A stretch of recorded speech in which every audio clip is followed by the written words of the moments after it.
size. So ito na yung ni-request nyo na sa pagpaliwanag sa papaliwanag ko lang yung education. So shout out sa lahat ng request. So alam na niyo kung sino kayo. Lalo na yung mga taga Teensmith. Yung Teensmith, hanggat nandyan ako sa company natin, nandyan yung Teensmith. Hindi ko lang masyadong naanohan yung Teensmith dahil siyempre naglalawag lang sa Teensmith. So si Arpat lang ang namatay, pero yung kaalaman sa Teensmith hindi na namatay. Hanggat nandyan ako sa AI, nandyan sa Teensmith. Laging buhay yan, ang iniwan ni Papa sa akin. Yung Teensmith, hindi ba ako napakonsentrate dyan dahil nandyan ako sa piping. So wala naman tayo, kahit saan naman tayo, piping, tangke, structural.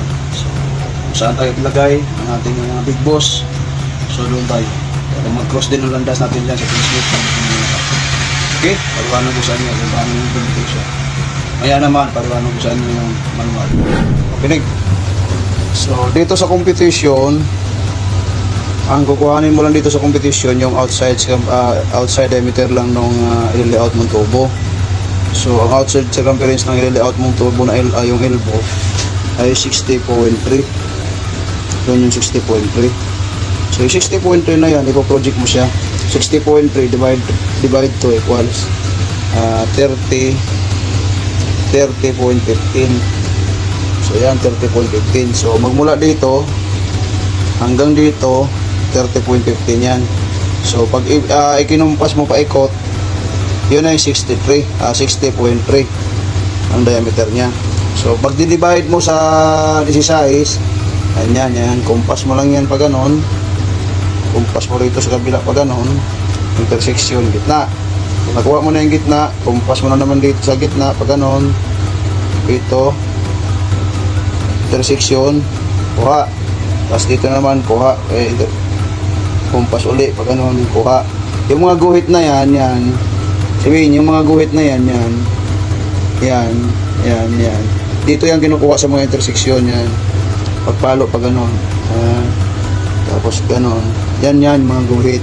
So kung bibilangin mo yan, 8, 1, 2, 3, 4, 5, 6, 7, 8 times to 16.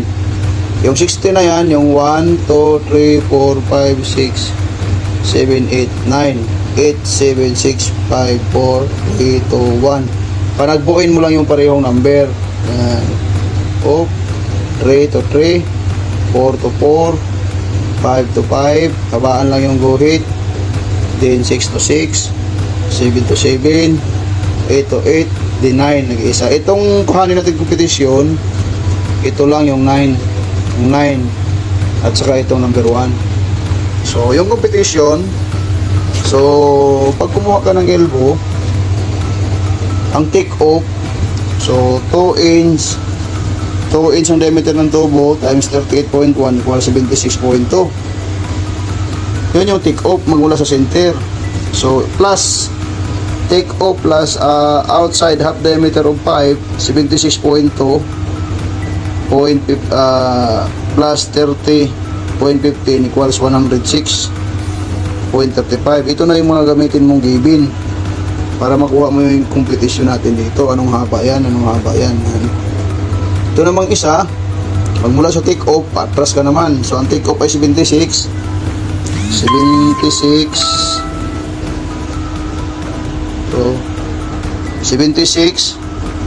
minus ka naman kasi paatras ka doon.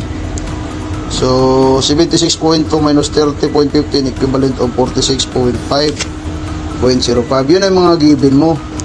Ito yung isa, ito yung pangalawa. Yan. So kuhanin natin. Paano ba kukunin yan? Ang degrees nito sa 3-piece, yung sinasabi ko sa inyo, pagka 3-piece, add 1 ka lang para magiging lagi kang add 1 kasi meron tayong ending beginning.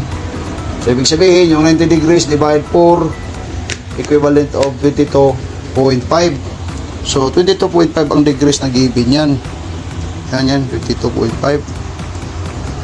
Yan. So 22.5.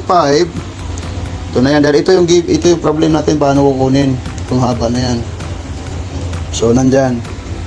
Tangent 22.5 equals 0.41421356237 times 106.35. Yun yung una. Yung sa outside, yung nandito. Para dito.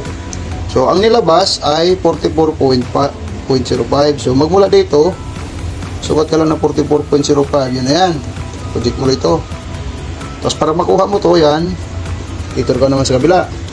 So, yung 46, yun yung given mo kanina. So, pareho rin ang competition.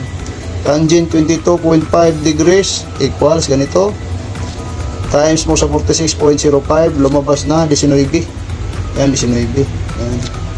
19 yan dyan, sukat mo dyan. Ito at saka dito, panagpuin mo lang yan. Tapos yung division mo doon sa bilog, yun yung idiretso mo lang doon. Yan, kung saan tumama doon sa ginuhit mong ganito, yun na yung layout niya. Ganun lang kasimple yan. Ito yung sa manual.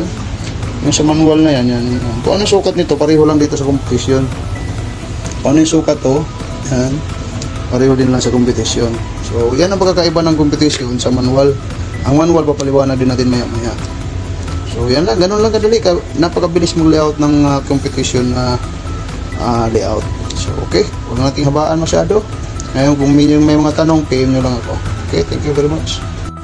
Ito naman yung kanyang pattern development. So, ito yung sa ending beginning. Ito yung sa gitna. So, paano kukunin yan? So, diameter na 60.3 outside times 3.1416 equivalent to 189.43. So, divide sa number of pieces ng kung ilang division yung ginawa, 16 pieces equivalent to 11.83 per distance ito. 11.83. So, ang gagawin mo, ilatag mo yung buong metro mo dyan. Latag mo. Huwag kang mag-layout ng isa-isa dahil pagdating sa ending, so sobra o kukulang ka. So, iwasan mo yung isa-isa. Kailangan ilatag mo yung metro, isa-isa, ilatag mo yung buong metro, ilagay mo. So, 11.83. Hanggang sa makarating ka ng 89.43. Okay, pag yan binabas mo, pinatern mo dun sa bakal or sa hero. Kung sa tinsmith naman may allowance, kung sa piping wala. So, tandaan nyo, sa sheet metal, tinsmith may allowance, dahil sa grooving at saka yung sa joint dito. Yung sa piping wala. Okay, thank you very much. Pag binilog nyo sa ano yan, sa tubo, pag cutting nyo, yun na yun. Ito na yung magiging pattern nito. Ito na yung kabuuan niya. Okay.